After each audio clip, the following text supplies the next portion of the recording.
ভালো হতে হবে। ঠিক আছে তো? ওগো আমার ভাইরা, এই যে সমালোচনা, আমাদের ভাইরা যারা সমালোচনা করেন, এই সমালোচনা হেতু ভাইকে ছোট করার জন্য, হেই করার জন্য, তাকে মানুষের কাছে অপমানিত অপদস্থ করার জন্য যারা করেন, আল্লাহর কাছে দায়ী থেকে যাবেন। আপনি যে আমার কথা হলো, যেই নায়িকার নাম আমি বলবো, ওই নায়িকার নাম যদি আপনিও জানেন, তাইলে আমি যদি খারাপ হই, আপনি তো 3 ডবল খারাপ। ঠিক না বেঠে? যেই নায়িকার নাম আমি বলার পরে আপনি সাথে সাথে বুঝে ফেললেন, তাহলে আপনি কোন জায়গার আউলিয়া? কথা কয় না। আমি যদি আপনাদের সামনে মালয় ভাষায় কথা বলি, মালয়েশিয়ায় ছিলেন এমন একজনও আছেন? মালয়েশিয়ায় ছিলেন? একজনও নেই কুমিল্লা? এখানে একজনও নেই? আছে? এই যে আডাওয়ারাং সাতওয়ারাং ডুলু ডুডু মালয়েশিয়া ব্রাপাতাহুন, ব্রাপাতাহুন, ব্রাপাতাহুন ডুডু সানা। কয় বছর ছিলেন? 2 বছর। তো আডা পাইগা আমার কথা বলছেন কিনা একটু? মানে অনেকদিন থেকেছেন, ভুলে গেছেন, এরকম এরকম হয়ে থাকতে পারে। এই যে ধরেন আমি যে কথাগুলো বললাম, এই কথাগুলো আপনারা তো কেউ বোঝেন না, ঠিক কিনা? যে মালয়েশিয়ায় থাকবে সে অবশ্যই বুঝে ফেলবে যে কবি ভাই কি বলতেছে, বুঝবে না? তার মানে সে মালয়েশিয়ায় গিয়েছিল বলে সে আরো আমার থেকে পণ্ডিত, ঠিক না বাটে? এই জন্য নায়িকার নাম যদি বলি আর কেউ যদি বুঝে ফেলে, বুঝবেন আমার থেকে বড় হাজিও। কথা কি বোঝা গেছে? যাই হোক, ওই দিকে না যাই, আমি মমতাজের কথা বলছিলাম। দেখেন মমতাজ আপা আমার সংসদে গান গাইলো, আর মনির খানও গান গাইলো, প্রেম করে যারে ভালোবাসে। সেই নায়িকা চলে যাওয়ার পরে অঞ্জনা অঞ্জনা করে পাগল হয়ে গেল। এই মনির খান সারা বাংলাদেশের মানুষরা চিনাইছে, তার একটা ভালোবাসা ছিল, নাম ছিল অঞ্জনা, ঠিক কিনা? চলে যাওয়ার পরে গেয়েছে না গায়ে নাই? আর আমার মমতাজ সংসদে গেয়েছে, যতদিন পেয়েছে ততদিন গেয়েছে, যতদিন খেয়েছে ততদিন গেয়েছে, যতদিন নিয়েছে ততদিন গেয়েছে, যতদিন দিয়েছে ততদিন গেয়েছে। আর যখন আমার নেত্রী পালিয়েছে, তখন আমার মমতাজ গান গাওয়া বন্ধ করে। কারণ তারা জানে জেলখানায় থাকলেও আছে কে? জেলখানায় থাকলেও আছে কে? যদি আপনি মুক্ত থাকেন, তাও আপনার পাশে আছেন কে? রাতের অন্ধকারে বিপদে পড়েছে, তখনও আপনার কান্না শোনেন কে? যখন মানুষের মধ্যে রয়েছেন হাজার হাজার মানুষ, লাখো লাখো মানুষ, ওই লাখো লাখো মানুষের মধ্য থেকেও যদি ডাক দেন আল্লাহকে, শোনেন কে? আল্লাহ শোনে না? শোনে না? আল্লাহ রাব্বুল আলামিন শোনেন। ও আমার ভাইরা, সুতরাং ওই আল্লাহকেই ডাকতে হবে, ওই আল্লাহকে অভিমুখ মানতে হবে, ওই আল্লাহর জন্য আত্মসমর্পণকারী হতে হবে। পবিত্র কোরআনের সূরা আল ইমরান 3 নম্বর সূরার 102 নম্বর আয়াত তেলাওয়াত করেছি, আপনাদের সবার মুখস্থ থাকার কথা। আল্লাহ বললেন, ইয়া আইয়ুহাল্লাযীনা আমানুত্তাকুল্লাহ হাক্কা তুকাতিহি ওয়া লা তামুতুন্না ইল্লা ওয়া আনতুম মুসলিমুন। আমার আল্লাহ বলছেন, ওগো ঈমানদার, যারা ঈমানের দাবিদার, তোমরা শোনো। যারা ঈমান এনেছো শুনে নাও। তোমরা আমাকে ভয় করো যেমন করে ভয় করা উচিত, আর ততক্ষণ পর্যন্ত মৃত্যুবরণ করো না, যতক্ষণ পর্যন্ত না আত্মসমর্পণকারী হতে পারো, মানে পূর্ণ মুসলমান হতে পারো। আমরা তো মুসলমান দাবি করি, আসলেই বলেন দেখি আমরা পূর্ণ মুসলমান হয়েছি নাকি? পূর্ণ মুসলমান যদি হইতাম, তাইলে ইব্রাহিমের মতো আমাদের জাতির পিতাকে, জাতির পিতাকে ইব্রাহিম আলাইহিস সালাম, আমরা তার মিল্লাতের লোক। আমাদের ইব্রাহিম আলাইহিস সালাম ছিলেন মুসলিম। আল্লাহ কোরআনে ঘোষণা করে দিয়েছেন তিনি ছিলেন আত্মসমর্পণকারী। তিনি বলেছিলেন, ইন্নী ওয়াজজাহতু ওয়াজহিয়া লিল্লাযী ফাতারাস সামাওয়াতি ওয়াল আরদ হানিফা ওয়া মা আনা মিনাল মুশরিকিন। এটা তো আপনারা জানেন, মুখস্থ আছে সবার। ভাইরা আমার, ওই আল্লাহর নবী এতটাই আত্মসমর্পণকারী ছিল যে আগুনে ফেলেছে একজন মানুষ, তার পক্ষে কেউই নাই, একজনও নাই। এখন তো জামাতের আমিরের পক্ষে লোক আছে না নাই? ইউনিয়ন আমির যদি ধরা খায়, তার পক্ষে লোক আছে না নাই? ওয়ার্ডের আমির যদি ধরা খায়, তার পক্ষেও লোক আছে না নাই? কিন্তু ইব্রাহিম এমন একজন ছিলেন যার পক্ষে কেউ ছিল না। তারপরেও দুশ্চিন্তাগ্রস্ত হয় নাই, মাথা নত করে নাই, চোখের অশ্রু ফেলে নাই, এই কথা বলে নাই, ওগো নমরুদ এবারের মতো ক্ষমা করে দাও। এমনকি নিজের বাবা আজর, মানে মূর্তি পূজক, মূর্তি বানানো, মূর্তির কারিগর, এই মূর্তি নির্মাতাও নিজের বাবা হয়ে ওই চরক গাছের রশি টেনেছে যেন সন্তানকে আগুনে ফেলে দেয়া যায়। এটা দেখেও অন্তত ইব্রাহিম আলাইহিস সালাম কথা বলে নাই, আব্বা তুমি কেমন করে পারলে? তাও বলে, তাও ইমানটা কি বোঝা গেছে? আত্মসমর্পণ কি বোঝা গেছে? আত্মসমর্পণ এই দেখেন, যখন নদীর কিনারায় দাঁড়িয়ে রয়েছে, মুসা আলাইহিস সালাম নদীর কিনারায় পৌঁছে গিয়েছে। সাহাবীরা বলছে, ওগো মুসা, আর কোন রাস্তা নাই, তোমার অনুসরণ করতে যে আমরা বনি ইসরাইল 12টা গোত্র আজকে ধ্বংস হয়ে যাব, নির্বংশ হয়ে যাব। মুসা আলাইহিস সালাম বললেন, কেন, কারণটা কি? বলল, দেখো মুসা, আমাদের এমন একটা রাস্তায় নিয়ে এসেছো যে এই রাস্তার আর কোনো রাস্তা নাই। এখন সামনে নদী, হয় সুবানি খাবো, আর না হলে ফিরাউনের বাহিনীর ঘোড়ার পায়ের নিচে পদপিষ্ট হয়ে মারা যাব। এখন তো আর বাঁচার কোনো রাস্তা নাই। মুসা আলাইহিস সালামের আত্মসমর্পণটা কেমন ছিল? এতটা কঠিন আত্মসমর্পণ, যে আত্মসমর্পণকারী হতে হবে আমাদের। উনি ওই সময় দুশ্চিন্তাগ্রস্ত হইলেন না। সাহাবীদেরকে বললেন, লা তাকনাতু মির রাহমাতিল্লাহ, আল্লাহর রহমত থেকে আমরা নিরাশ হতে পারি না। নমরুদের বাহিনী যখন কাছাকাছি চলে আসলো, আল্লাহ রাব্বুল আলামিন চাইছিলেন একটু কাছাকাছি যাক, ওদের একটু হতাশাগ্রস্ত করি, তারপরে পাঠাবো। মুসা আলাইহিস সালামের সাহাবীরা হতাশ হইলেও নবী হতাশ হন নাই। লাঠি দিয়ে পানিতে বাড়ি মারতে বললেন, 12টা রাস্তা হয়ে গেল, 12টা গোত্র বের হয়ে গেল। আর ফিরাউন এসে কয়, এই রাস্তা আমার বাবার স্বপ্ন ছিল। ঠিক না বেঠে? এমপিরা সব কোথায় গেল, মন্ত্রীরা সব কোথায় গেল, কোথায় কাদের কাকা? তাদের ছাড়া দেশটা এখন লাগে ফাঁকা ফাঁকা। ঠিক না বেঠে? পালাবো না, পালাবো না, প্রয়োজন হলে ফখরুলের বাসায় গিয়ে উঠি। পালাবে না, পালাবে না, যাই না তবু দেখা, পালাবে না, পালাবে না, যাই না তবু দেখা। তাদের ছাড়া দেশটা এখন লাগে ফাঁকা ফাঁকা, ওদের ছাড়া দেশটা এখন লাগে ফাঁকা ফাঁকা। আইন মন্ত্রী আটকে গেল আইনেরই ফাঁকে, দাড়ি ছাড়া দরবেশের ভণ্ড ভণ্ড লাগি। ঠিক না বেঠে? আইন মন্ত্রী আটকে গেল আইনেরই ফাঁকে, দাড়ি ছাড়া দরবেশের ভণ্ড ভণ্ড লাগে। শুনছি কত নেতা নেত্রী খাইতেছে ভাই ডান্ডা, বিচারপতি কালামানিকের ফাটিয়েছে আন্ডা। পলকের ঝলক গেল, পলকের ঝলক গেল থামিয়ে নেটের চাকা। তাদের ছাড়া দেশটা এখন লাগে ফাঁকা ফাঁকা, ওদের ছাড়া দেশটা এখন লাগে ফাঁকা ফাঁকা। কই গেল সেই সংসদেতে মমতাজের গান, কোথায় গেল হযরত বলা স্বামী ওসমান? খেলা হবে, মনে আছে? আবার আমার মমতাজ আপা সংসদে, আমার পিতা, কার পিতা? ওরে বাবা, দেশের পিতা, তাকের পিতা। কি মনে আছে তো? দেখেন, পিতাকে নিয়ে গাইলো, মাতাকে নিয়ে গাইলো, নেত্রীকে নিয়ে গাইলো। যেই সংসদে জনগণের অধিকারের কথা বলার কথা, যেই সংসদে, এই জায়গায় নাগেশ্বরী, উত্তরে নাগাইশ, এই উত্তরে নাগাইশ আসতে যে রাস্তাগুলো ভাঙা, এই রাস্তার কথা বলবে। বিদ্যুৎ চলে যায়, বিদ্যুৎ থাকে না, বিদ্যুতের কথা বলবে। জনগণ শীতের বস্ত্র পায় না, তার কথা বলবে। জনগণ খাবার পায় না, তার কথা বলবে। এই সংসদে, এই মহান সংসদে এইগুলো না বলে ওইটা গানের আসন বানাই ফেললো। ওখানে পিতার নামে গান করে, মাতার নামে গান করে। ঠিক না বেঠে? আমি বলি, মমতাজ, তুমি তো একটা নেমো খারাপ, তুমি বেঈমান, তুমি স্বার্থপর, এতটাই স্বার্থপর। মনির খান, তার নায়িকার নাম কি? কি জানা, কি জানা, কি জানা? অঞ্জনা। কথা রাখলে না, তুমি থাকলে না, ভালোবাসলে না, চলে গেলে কোথায়? 365 দিনে একটি বছর হয়, আমার কাছে একটি দিনকে বছর মনে হয়। বড় দুঃসহ যন্ত্রণায় কাটে প্রতিদিনের বছর। জীবন যেন শান্ত দিঘি নদীর মতোই নিথুর। জীবন যেন চলছে না, জীবন গেছে থেমে। জীবন যেন হারিয়ে গেছে ভুল মানুষের প্রেমে। অঞ্জনা, কথা আছে না নাই? হুজুর জানলেন কি করে? ওরে বাবা, হুজুরের কানে একটু বাজলি শিখে যায়। আমাদের কণ্ঠে সুর দিয়েছেন কে?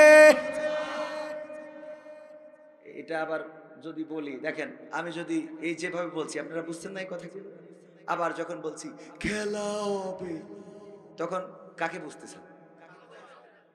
খেলা হবে, তাকে বুঝলেন। আর এক রকম, তো এইভাবে মনে করেন যে কণ্ঠের মধ্যে এই যোগ্যতা দিয়েছেন কে? পাল্টানো যায়, চেঞ্জ করা যায়।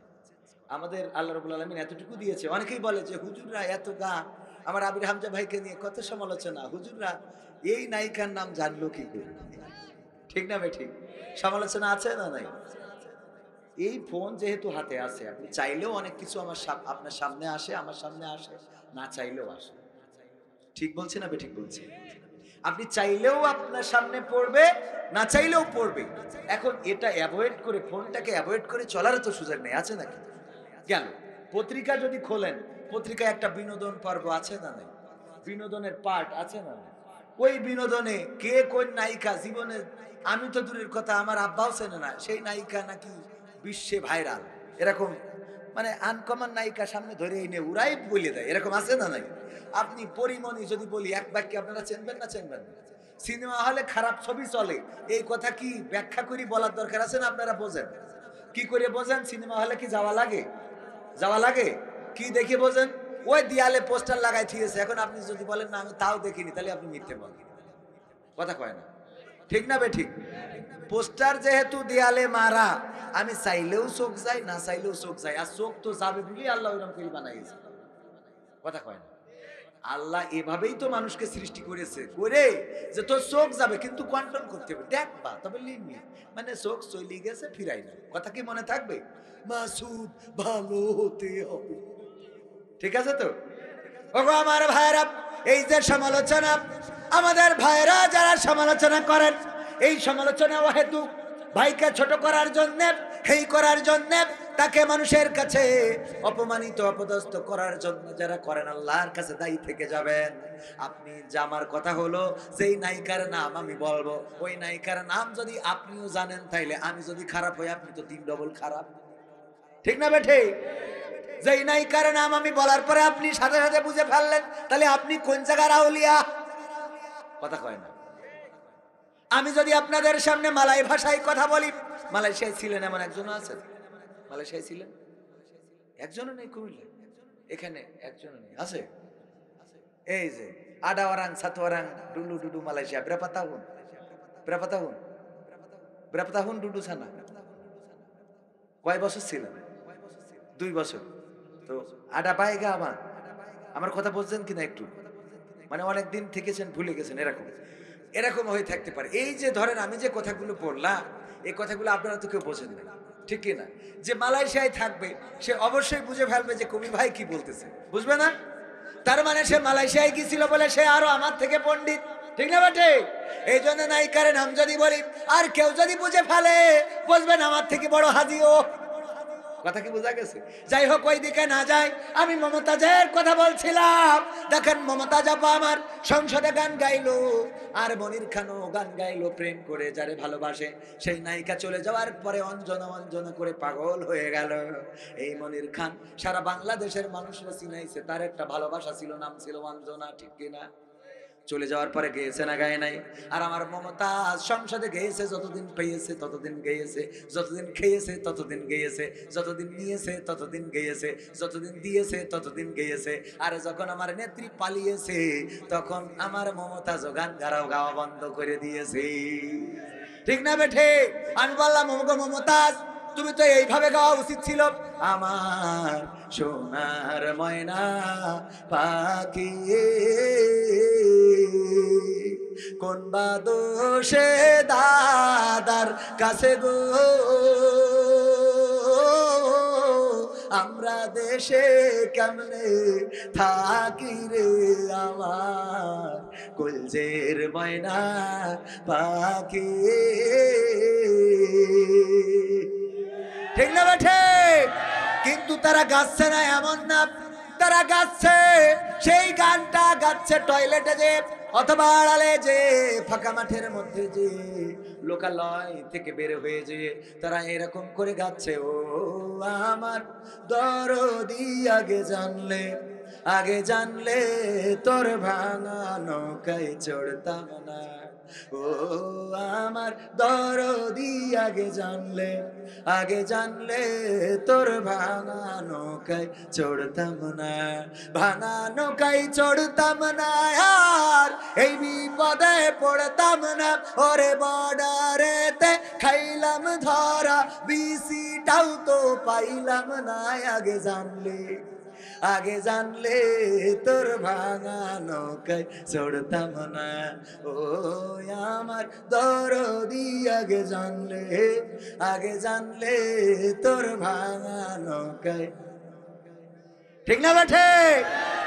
আমার মমতাজ, এই জন্যই বললাম, কই গেল সেই সংসদেতে মমতাজের গান, কোথায় গেল হযরত পলাশ শামীম ওসমান, ইনু মেনন দীপু মনি আছে কারাগারে, পাপ করিলেও পাপ কখনো ছাড়ে কি আর তারে। কোথায় গেল স্পিকারের দৃষ্টি আঁকা বাঁকা, তাদের ছাড়া দেশটা এখন লাগে ফাঁকা ফাঁকা, ওদের ছাড়া দেশটা এখন লাগে ফাঁকা ফাঁকা। কোথায় গেল আরাফাত আর ব্যারিস্টার সুমন, কথা বলার সময় তারা করেনি ওজন। মুরগি কবির খাইছে ধরা, জাফর কোথায় আছে, গোপনে কি সেও গেল মোদি দাদুর কাছে।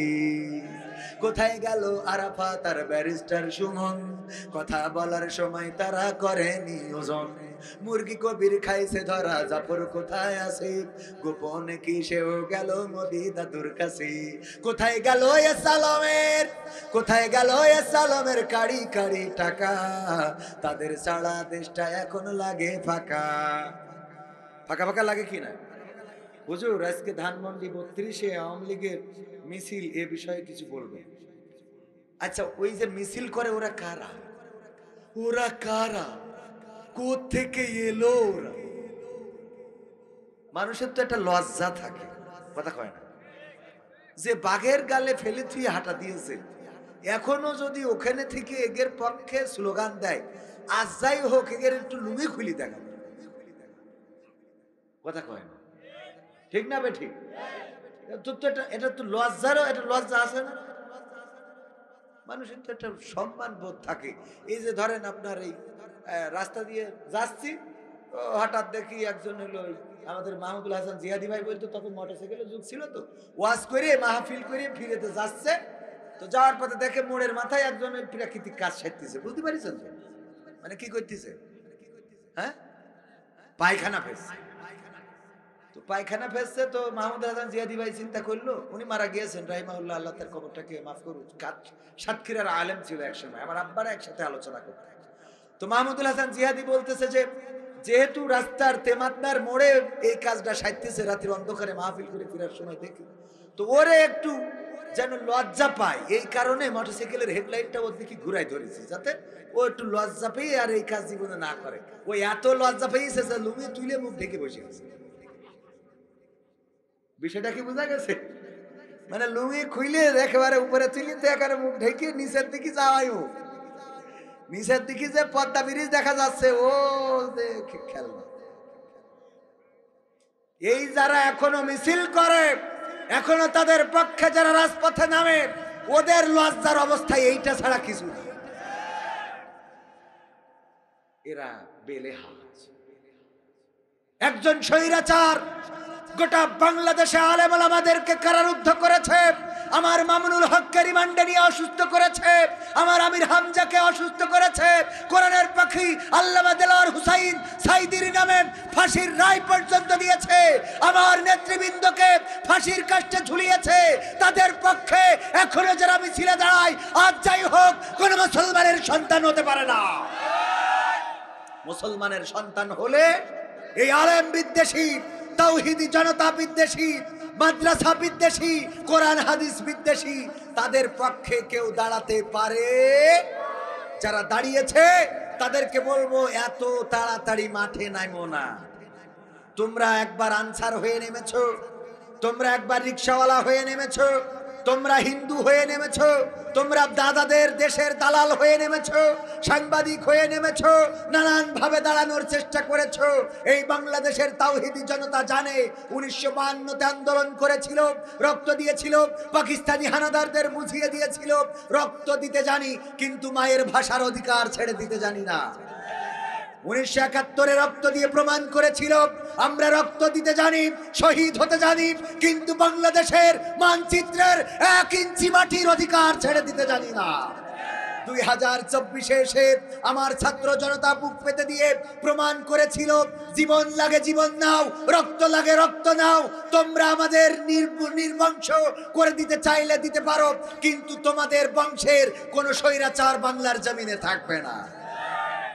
বিজয় এসেছে না আসে নাই? বিজয় এসেছে। সুতরাং এখনো যারা দাঁড়ানোর চেষ্টা করো, আল্লাহর কসম করে বলি এই বাংলাদেশে স্বৈরাচার আর আসবে না।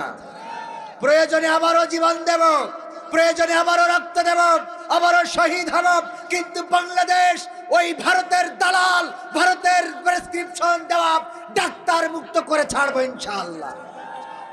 দালালদের কোনো জায়গা বাংলাদেশে হবে হবে কি হবে? বেঁচে থেকে অযথা বিদ্যা শিখে যদি না গড়তে পারি শোষণবিহীন সমাজটাকে, কি হবে বেঁচে থেকে? কি হবে ছাত্র সেজে চুমু খেয়ে সনদ খানা যদি হয় বিদ্যালয়টা নায়ক নায়িকাদের আড্ডাখানা? কি হবে ছাত্র সেজে চুমু খেয়ে সনদ খানা যদি হয় বিদ্যালয়টা পরিমণিদের আড্ডাখানা? এর চেয়ে মরাই ভালো, দেশ ছেড়ে যাওয়াই ভালো, এর চেয়ে মরাই ভালো, দেশ ছেড়ে যাওয়াই ভালো।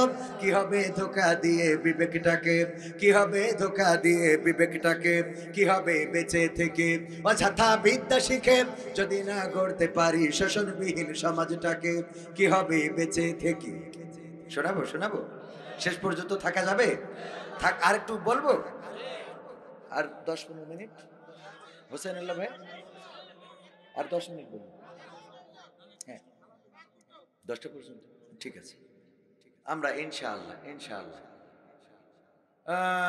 8 দিনের মাহফিলে আজহারি হামজা হুজুর মামুনুল হক, এটা কি সত্য? মাহফিলে কি আসবে হুজুররা? মাহফিলে আপনারা দেখেছেন কিনা যশোরে একটা ঐতিহ্যবাহী মাহফিল হতে যাচ্ছে, জানেন কিনা? জানেন কিনা? মিজানুর রহমান আজহারি ভাই ইনডোরে প্রোগ্রাম করবেন এবং 8টা বিভাগে বিভাগীয় প্রোগ্রাম করবেন, শুনেছেন কিনা আপনারা? তো 8টা বিভাগের প্রোগ্রাম হিসাবে যশোরের মানে খুলনার প্রোগ্রামটা যশোরে করবেন উনি, এবং যশোরে 8 দিন তথা আকিজ ফাউন্ডেশন, আকিজ গ্রুপের একটা ফাউন্ডেশন, সেটা হলো 8 দিন ফাউন্ডেশন। এই 8 দিন ফাউন্ডেশন এই মাহফিলের দায়িত্ব নিয়েছেন এবং আকিজ শিল্প পরিবার এই মাহফিলটা বাস্তবায়ন করবেন। সেই মাহফিলের প্রথম দিনের মেহমান থাকবেন জনাব মাওলানা মামুনুল হক সাহেব এবং আব্দুল হাই মোহাম্মদ সাইফুল্লাহ ভাই প্রথম দিনের, এবং দ্বিতীয় দিন থাকবেন জনাব মুহতারাম মুফতি আমির হামজা সাহেব এবং রফিকুল ইসলাম মাদানী, ছোট বক্তা যাকে বলে, হাফিজাহুল্লাহ, অনেক সম্মানিত মানুষ। এবং তৃতীয় দিন থাকবেন মুহতারাম আমার শ্রদ্ধাভাজন ওস্তাদজি শাইখ আহমদুল্লাহ সাহেব হাফিজাহুল্লাহ এবং জনাব মাওলানা ডক্টর মিজানুর রহমান আজহারি হাফিজাহুল্লাহ সাহেব। এই মাহফিল 3 দিন ব্যাপী হবে, যেটা জানুয়ারি 1, 2 এবং 3 তারিখ যশোরের 8 দিন সকিনা মেডিকেল কলেজ হাসপাতাল সংলগ্ন মাঠে, বিশাল বড় মাঠ, কয়েক শত জমি কিনে রাখা আকিজ পরিবারের, সেই জমিনের উপরে এই মাহফিল করবে এবং গোটা মাহফিলটার দায়িত্ব নিয়েছেন আকিজের শিল্প পরিবার। এই শিল্প পরিবার মাহফিলের সমস্ত খরচা মেইনটেইনস, এমনকি উদ্বোধন করবেন মুহতারাম যতদূর জানি আমাদের বাইতুল মোকাররমের সম্মানিত খতিব সাহেব, ওনার যাওয়ার কথা যে উনি যদি সব ঠিক থাকে তাহলে হেলিকপ্টারে করে যে মাহফিলটা উদ্বোধন করে আসবেন। এই মাহফিলটা হবে কোথায়? আমার যশোরে, আমাদের যশোরে। আপনারাও আনন্দিত হবেন, আমি তো আপনাদেরই বক্তা, যশোরের বক্তা, ঠিক কিনা? সুতরাং আপনারা তো আমার লোক। আবার আমি কবির বিন সামাদ হওয়ার পিছনে এই কুমিল্লার অনেক মানুষের সহযোগিতা রয়েছে, হাত রয়েছে। যখন আমাকে যশোরের মানুষ চিনত না, তখন কুমিল্লাতে আমার দাওয়াত হতো। এই কুমিল্লাতে দেবিদার, কুমিল্লার চান্দিনা, তারপরে কুমিল্লার 14 গ্রাম, মাদাইয়া, এইসব অঞ্চলে অনেক জায়গায় মাহফিল করেছি, এসে বাসে করে আসতাম ছোটবেলায়। তখন আমার দাড়ি টাড়িও অত ভালো করে ওঠে নাই, এখানে অল্প কটা ছিল। তো মাহফিল করে যেতাম, মালয়েশিয়া থেকে ছুটিতে আসতাম, আসার পরে কিছুদিন মাহফিল করে যেতাম। তো আমি কবির বিন সামাদ হওয়ার পিছনে কুমিল্লার প্রতি আমি কৃতজ্ঞ। আমার মাসুদ পারভেজ সোহাগ ভাই দেবিদারের সন্তান, থাকেন সিঙ্গাপুরে, তার অনেক সহযোগিতা রয়েছে। এরপরে আপনার কালকেও কুমিল্লায় মাহফিল 2টা, একটা দেবিদারে আর একটা হলো তিতাসে। তিতাসে মুহতারাম আমির হামজা ভাই প্রধান মেহমান হিসাবে থাকবেন এবং ওখানে আমি বিশেষ আলোচক হিসাবে থাকব। আমাকে অনেকেই এই অঞ্চলের শিল্পী হিসাবেই জানেন, ঠিক কিনা? শিল্পী তো আপনি চাইলে 1 ঘন্টা একটানা গান শোনাইতে পারবো বা তারও বেশিও শোনাইতে পারবো যদি প্রয়োজন হয়।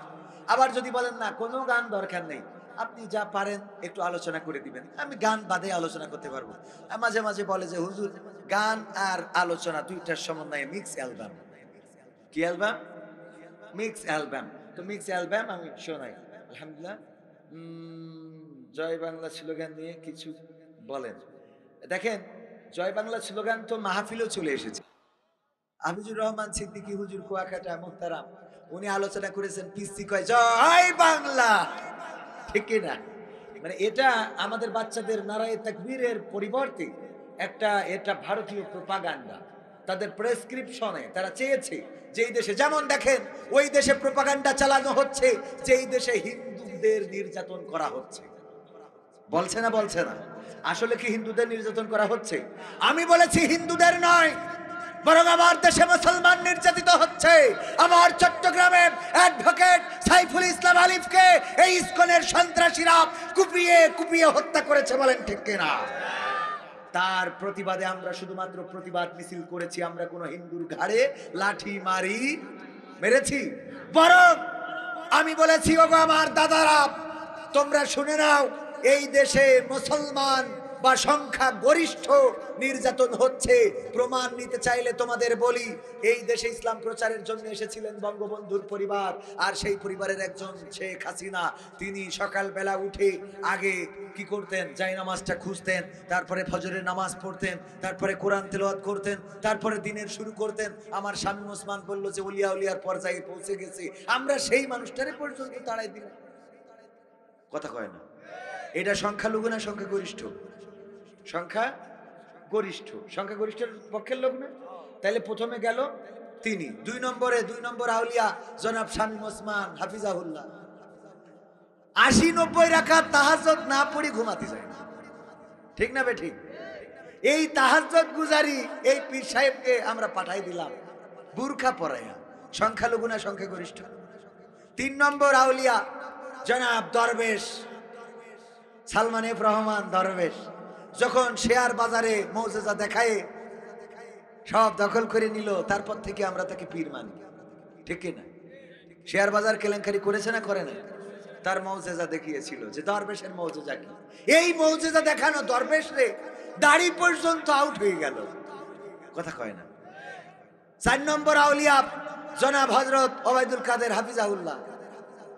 এই পীর সাহেব কত কনফিডেন্স নিয়ে বলল, পালাবো না, প্রয়োজন হলে ফখরুলের ঠাকুরগাঁওয়ের বাসায় গিয়ে জায়গা দেবে। এই লোকটাও আমরা কোথায় গেছে গৌর গোবিন্দের মতো এখনো খুঁজে পেলাম না, ঠিক না বে ঠিক? এটা সংখ্যালঘু না সংখ্যাগরিষ্ঠ? 5 নম্বর আউলিয়া জনাব মানিক্কা বিচারপতি। এইটা বুঝলো যে দুনিয়ার সুখ সুখই না, এই জন্যে সব ছাড়িয়ে ছুড়িয়ে দিয়ে দাড়ি টুপি রেখে কলা পাতায় বাগানে যেয়ে শুয়েছিল, ঠিক না বে ঠিক? যে একেবারে চলে আইছি বনবাসে। একজন বলছে যে এই আমার রানীকে বনবাসে পাঠাও, তা বলছে রাজা মশাই, রানীকে এত সুন্দরী নারী বনবাসে পাঠাইয়ে কি হবে? তার সেই আপনি এক কাজ করেন, আমার সাথে দিয়ে দেন। কেন? তা বলছে আমি তো প্রায় কাছাকাছি বনের মধ্যেই থাকি, আর আমার বাড়ির কাছে বাঁশঝাড়ও আছে, বনে বাসে না দিয়ে আমার কাছে দেন, আমার বাড়ির কাছে বাঁশঝাড়ও আছে, আর বনের মধ্যে আমার বাড়ি। তো এই যে অবস্থা, এই যে বনবাস, সে চিন্তা করলো যে পীর সাহেব উনি টুপি দাড়ি এগুলো রেখে কি করলো, কলা পাতায় শুয়ে থাকলো। আমরা তার ধরলাম পিসি পর্যন্ত খুঁজে পাই। কথা কয় না? এরপরে ইনু মেনো এরা জীবনে রাম বামের পক্ষের লোক, তাদের পাগড়ি পরাইতে আমরা করাই নিয়ে আইছি। কথা কয় না? এদের আমরা ধরি জেলখানায় নিয়ে কারোর উপর দিয়ে কারোর নিচেতে ডিম খাওয়ানো হচ্ছে, ঠিক না বে ঠিক? এরা সংখ্যালঘু না সংখ্যাগরিষ্ঠ? আরাফাত ব্যারিস্টার সুমন, গরু বেচছি ঠেকা দিব, তোমরা খালি হোল করিবা। গরু বেচছি ঠেকা দিব, তোমরা খালি খেলবাই, ব্রিজ করিয়ে দেব, তোমাদের যা লাগবে তাই আমি দিব, কত কথা, কত মাত্রাই রে ভাই। এই লোকটাও কেউ আমরা ধরেছি না ধরি নাই? পলক যে নেটের ঝলক দেখালো, জেলখানাতে বেরোচ্ছে, ঠিক না বে ঠিক? এই পীর সাহেবেরও আমরা রিমান্ডে রেখেছি না রাখি নাই? তাহলে সংখ্যালঘু নির্যাতন হচ্ছে না সংখ্যাগরিষ্ঠ? বলেন, সংখ্যাগরিষ্ঠ। প্রতিবাদ তো করবো আমরা। আমার নেতৃত্ব নিয়ে গেলে কোন দুঃখে যাবে? আমার নেত্রী আমাকে দেশে থাকবে, এই মাটির সন্তান, এই দেশ তার বাবা, এই বাবার দেশটা তুই নিয়ে গেলি কেন? তুই কি বাবার উপরে শয়তান? ঠিক না বে ঠিক? আবার কয় চলো চলো বাংলাদেশ চলো, চলো চলো ঢাকা চলো। আমি কইছি আইসো, আমরাও কেসি নিয়ে দাঁড়াই আছি তার কাছে, কাঠ পোয়া ঢুকাবো। ঠিক আছে না? শোনা কথা ঠিক আছে তো? দাদার দেশ থেকে প্রোপাগান্ডা চালানো হচ্ছে। এই জয় বাংলা হলো সেই স্লোগানের একটা অংশ। তারা জানে নারায়ে তাকবীর এই স্লোগান দিলে বাতিল পালায়, শয়তান পালায়। সুতরাং নারায়ে তাকবীরের বিকল্প হিসেবে, লিল্লাহি তাকবীরের বিকল্প হিসেবে, আল্লাহু আকবার স্লোগানের বিকল্প হিসেবে জয় বাংলা স্লোগানকে তারা ব্র্যান্ডিং করতে চেয়েছিল। কিন্তু বাংলাদেশের তাওহীদি জনতা এই জাতীয় স্লোগান তারা খায় না। ঠিক না বেঠে? আমরা মরলেও স্লোগান যেটা, বাঁচলেও স্লোগান সেটা, বিপদে পড়লেও স্লোগান যেটা, ঈদের আনন্দের দিনেও স্লোগান সেটা। বলেন ঠিক কিনা? সবাই বলেন লিল্লাহি তাকবীর, লিল্লাহি তাকবীর। এই আল্লাহু আকবারের স্লোগান শুনলে বাতিলের কলিজায় আঘাত করে, ওদের অন্তরাত্মা কেঁপে ওঠে। ওরা বুঝতে পারে তাওহীদি জনতা জেগেছে। এরা তো সেই জাতি যারা তিতুমিরের সন্তান, শাহজালালের সন্তান, গৌর গোবিন্দের বাংলাদেশে জায়গা হয় নাই। ওরা তো সিরাজউদ্দৌলার সন্তান, এই সিরাজউদ্দৌলার বাংলায় মীর জাফরের ঠাঁই নাই। ওরা যদি তাকবীর স্লোগান দিয়ে রাস্তায় দাঁড়ায়, আমাদের দালাল যারা আছে, ভারতের এজেন্ট যারা আছে, তারা এই দেশে দাঁড়ানোর সুযোগ পাবে না। এই জন্য জয় বাংলা নামের একটি শিরকি স্লোগান চালু করেছিল। বলেন ঠিক কিনা? জয়ের মালিক কে? সুতরাং আমরা যদি জয় বাংলা বলি, বলার পরে বলার দরকার ছিল জয় আল্লাহ। ঠিক না বে ঠিক? কিন্তু জয় বাংলা বললে তুমি জয় বঙ্গবন্ধু বলো, তো বঙ্গবন্ধু এত জয় হলি পড়ে থাকলো কেন? কথা কয় না। আর এগেরও কিছু হুজুর আছে মিজাজ খারাপ হয়ে যায়। এই বঙ্গবন্ধু ইন্তেকাল করেছেন, শোক দিবসে দোয়া করে, আল্লাহ বঙ্গবন্ধুকে সপরিবারে যারা হত্যা, তুমি তাদের জান্নাতুল ফেরদাউস নসিব করিয়ে দাও। শয়তান, তোর আমলিক করতে কইস কিরা? তুই তো আমলিক করার যোগ্য না তুই। ঠিক না বেঠি? এই জন্য এখন হিন্দু হয়ে রাস্তায় দাঁড়ায়। ঠিক না বেঠে? মিছিলের মধ্যে, হিন্দুদের মিছিলে হঠাৎ করে জয় বাংলা স্লোগান ওঠে না, ওঠে না। স্লোগান দিয়ে আবার ডুব দেয় যে ভুল করি ফেলেছি, গালে কামড় খায়। শয়তান, মুসলমানের দাবি করিয়ে তুমি ওখানে যাও, আল্লাহ হেদায়েত নসিব করে দিন। বলেন আমিন। তারপরে এরপরে আর কি বলতে চাইলাম, যাই হোক অত দরকার নেই। ভারতের কথা বলছিলাম। দাদাদের দেশে শুধু এতটুকু বলতে চাই, ওরা তো তারা যারা আমাদের দেশে সাম্প্রদায়িক দাঙ্গার কথা বলে, ওরা আমাদের বাবরি মসজিদটাকে ভেঙে রাম মন্দির বানিয়েছে। ঠিক না ঠিক? আমার বাবরি মসজিদটাকে ভেঙে রাম মন্দির বানিয়েছে। আমার মসজিদগুলো ভারতে যেগুলো আছে, মুসলমানরা স্বাধীনভাবে ইবাদত করতে পারে না, সেই মসজিদের সামনে যে ঢাক ঢোল সাজর বাজর এইগুলো বাজিয়ে থাকে। বলেন ঠিক কিনা? মুসলমানদের আটকে ধরে তাদেরকে জয় বাংলা, জয় শ্রীরাম বলে স্লোগান দেওয়ায় গরু খাওয়ার অপরাধে পিটিয়ে পিটিয়ে হত্যা করে। আর আমি চ্যালেঞ্জ করেছি, আমার বাংলাদেশে আজ পর্যন্ত একটা মন্দির ভেঙে মসজিদ হয় নাই। কোন হিন্দুকে ধরে নারায়ে তাকবীর আল্লাহু আকবার স্লোগান দেওয়ানো হয় নাই। কোন মন্দিরের সামনে যে মুসলমানেরা আজান দেয় নাই। আমাদের দেশে হিন্দু, বৌদ্ধ, খ্রিস্টান মিলে মিশে বসবাস করে। বলেন ঠিক কিনা? আর দাদারা আমাদের বলে আমরা নাকি এই দেশে সাম্প্রদায়িক দাঙ্গা বাঁধাচ্ছি। সাম্প্রদায়িক দাঙ্গা আমার দেশে নেই। সাম্প্রদায়িক দাঙ্গা তো তোমার দেশে, যেই দেশে মুসলমানরা স্বাধীনভাবে বসবাস করতে পারে। এমন কি তারা এতটাই শয়তান, এতটাই বেআদব বেলেহাজ ভারতের মিডিয়াগুলো প্রতিবাদ জানায় ওই কুলাঙ্গার সাংবাদিকদেরকে। ওরা নিজেরা যে প্রতিমা বিসর্জন দেয়, ওই বিসর্জন দেওয়ার সময় প্রতিমা ধরে ধাক্কা মেরে ফেলে দেয়, মূর্তির ঘর থেকে টাইনে হিঁচড়ে নিয়ে আসে না আনে না। ওরা মূর্তিগুলো টাইনে নিয়ে এসে নৌকায় তুলে বিসর্জন দেয়, সেই ভিডিওগুলো প্রচার করতেছে। এই যে দেখেন কিভাবে আমাদের বাংলাদেশে মূর্তি পূজা মন্দির থেকে বের করে দিচ্ছে। বলেন নাউজুবিল্লাহ। শয়তান, তোরা মেরে আবার তোরা আমাদের নামে মামলা দিস, এরা ভালো হলো না। ঠিক না বেঠিক? কুত্তার ল্যাজ কোনোদিন সোজা হয়? কুত্তার ল্যাজ সোজা হয় নাই। নিজেরা বিসর্জন দেওয়া মূর্তি মুসলমানদের নামে চালিয়ে দাও। তোমরা মাথায় রেখো, বাবরি মসজিদ ভেঙেছ, রাম মন্দির বানিয়েছ, তোমরা বাবরি মসজিদ ভাঙো নাই। আমার কোরআনের পাখি বলেছিলেন তোমরা তোমাদের তাকদীরকে ভেঙেছ। ঠিক না বেঠিক? সুতরাং আজ হোক কাল হোক হিন্দুস্তানের সাথে গাজয়ে হিন্দ হবে, মুসলমান তৈরি থাকতে হবে। আমার আমিরে জামাত যেমন বলেছে, বাংলাদেশের মানুষ কারো গোলামি মেনে নিতে চায় না। দাদা বাবুদের ওই আমার উপরে আঙ্গুল ঘুরাবে এটা মেনে নিতে চায় না। বাংলাদেশের তাওহীদি জনতা, বাংলাদেশের জনগণ এতটুকু মাথায় রাখতে হবে যে আমার দাদার দেশকে 1 ইঞ্চি মাটির অধিকার ছেড়ে দেওয়া হবে না।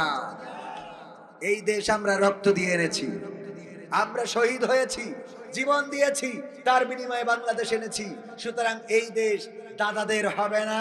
দাদারা আমাদের বুকের উপর দিয়ে ট্রেন চালাবে না, পারবে না বলেই এখন জলে। ঠিক না বেঠিক? জলে না ভাইরা আমার, কথা আর বেশি বাড়াতে চাই না। সর্বশেষ যদি আর একটা সঙ্গীত আপনাদের বলি, কোরআনের কথা তো কথা বললাম। এই কোরআন যতটুকু পেরেছি বলেছি, যতটুকু বুঝেছি বলার চেষ্টা করেছি। আত্মসমর্পণকারী হতে হবে কার কাছে? সবাই বলেন কার কাছে? কোন নেতার কাছে, কোন এমপির কাছে, কোন মন্ত্রীর কাছে। যে এমপির নামে স্লোগান দিত আমার নেতা যেখানে আমরাই আছি সেখানে, নেতা তুমি এগিয়ে চলো আমরাই আছি তোমার সাথে, আমার নেতা ভয় নাই কুমিল্লা ছাড়ি নাই। অথচ নেতা তো কুমিল্লা ছাড়িয়ে নেটওয়ার্কের বাইরে আসে না নাই। আর তুমি এখন কোথায়? গাছতলায়, বাসতলায় আবার স্লোগান দেয় আমার নেতার চরিত্র ফুলের মতো পবিত্র, নামাজ পড়ে না একক তো, গাঞ্জা টানে 5 ওয়াক্ত, আছে না নাই? বিড়ি টানে, এক পিতা কবর পানে, কত পিতা বিড়ি টানে। ঠিক না বেঠি? কত পিতা বিড়ি টানে, এই বিড়ি টানাদের পক্ষে স্লোগান দিলে। অথচ তোমার স্লোগানটা যদি আমার রাসূলের পক্ষে হতো, আমার নেতা তোমার নেতা কে? বিশ্বনবী আমার নেতা তোমার নেতা। এই বিশ্বনবী মুস্তাফাকে যদি নেতা মেনে নিতে, আল্লাহকে যদি রব মেনে নিতে, ওই যে গরুর যে উদাহরণটা দিলাম, যেমন গরুর মালিক থাকে, গরু টেনশন মুক্ত থাকে যে আমার মালিক এসে আমাকে উদ্ধার করে নিয়ে যাবে, তেমনি ওগো আমার ভাইয়েরা, ওগো আল্লাহর বান্দারা, ওগো নবীর উম্মতেরা, যদি আল্লাহর কাছে সঁপে দিতে পারেন, জেলে গেলেও দেখার মালিক আল্লাহ, আপনি ঘরে থাকলেও দেখার মালিক আল্লাহ, আপনি পানিতে পড়লেও দেখার মালিক আল্লাহ, আপনি মাঠে থাকলেও দেখার মালিক আল্লাহ, আপনি হাটে থাকলেও দেখার মালিক আল্লাহ, আপনি বিপদে পড়লেও দেখার মালিক আল্লাহ, আপনি সুখে থাকলেও দেখার মালিক কে? মসজিদে আল্লাহ আছে, আবার আপনার ঘরেও আল্লাহ আছে না নাই? মসজিদ থেকেও যখন ডাকেন তখন আল্লাহ শোনে, যখন ঘর থেকে ডাকেন তখনও আল্লাহ শোনে। সুতরাং আমাদের মাথা নত হবে আল্লাহর কাছেই। আর নেতা হিসাবে বাঁধবো আমরা রাসূল সাল্লাল্লাহু আলাইহি ওয়াসাল্লামকে। আমরা আর কোন নেতার পিছনে স্লোগান দেব না। যেই নেতারা আমাদের রেখে পালিয়ে যায়, আমাদের রেখে চলে যায়, আর নেত্রীর সন্তান বলে তোমাদের যা হওয়ার হবে, আমরা আর রাজনীতিতে ফেরবো না। এতগুলো মানুষের বিপদে ফেলে যে হেলিকপ্টারে করে চলে গেল, এমন নেতার ইক্তেদাই তু বেজাল ইমাম না বলে বলতে হবে ইক্তেদাই তু ভেজাল ইমাম। কি ইমাম? ভেজাল ইমাম। এই জাতীয় ইমামের পিছনে যাওয়া যাবে? এদের পিছনে গেলে কি হবে? এই যে ধরে নেন আমার ভাইজান একটা গরু পালন করে, এইটা দিয়ে উদাহরণ দিয়ে বুঝাই দিই, গরু পালন করে। আমার ক্যামেরাম্যান বারবার ছটফট করছে, আমার লেখা বই, ঠিকানার গান, অনেক সঙ্গীত, এখানে 100টারও বেশি আছে। ক্যামেরাম্যান ভিতরে যাবে, যদি চান একটা করে বই নিতে পারেন। এই বইগুলো, এই যে সঙ্গীতগুলো এখানে গাচ্ছি সেগুলো আছে। তো আমার ভাইজান গরু পালন করেছে। গরু পালন করার পরে আমি বললাম, ভাই একটা গরু কি ভাগি দেওয়া যায়, বর্গা দেওয়া যায়? আপনারা কি বলেন এটা? ভাগি বর্গা একই কথা। ভাগি কি দেয়া যায়? একটা গরু। কয় তুমি যা পুষবা, তুমি হজ করে বেড়াও, কি করে তুমি গরু খাওয়াবে? আমি বললাম আমার ছেলে বড় হয়েছে, সেই খাওয়াবে। বললো তোমার ছেলে খাওয়াবে, ভালো কথা, তোমার তো ভালো গোয়াল ঘর নেই। আমি বললাম খুঁটি কিনে টিন দিয়ে সে সুন্দর করে করে দিবানে। কয় তোমার তো শীতের তেমন বস্ত্র নেই। আমি বললাম চারিদিকে ঘিরে দিবানে। কয় তোমার তো মশারি নেই। আমি বললাম কয়েল ধরাই দিবানে। কয় তোমার তো খোল ভুসি কিনার টাকা নেই। আমি বললাম ঘাস কেটে খাওয়াবানে। কয় তুমি পুষতে পারবা না। তার মানে কি? তার মানে দেওয়ার ইচ্ছা নাই। তার মানে কি? দেওয়ার, ভাই বলেন, তার মানে কি? দেওয়ার ইচ্ছা নাই। উত্তর গগনে কালো মেঘ জমা হয়েছে, হঠাৎ মেঘের পূর্বাভাস, বিদ্যুৎ চমকানি শুরু হয়ে গেল, বজ্রপাত একটা উনার গোয়ালের পরে পড়েছে। সকালবেলা ডাক দিচ্ছে, ওগো কবির বিন সামাদ ভাই, গরু নিতে চাইলে নিবা নাকি?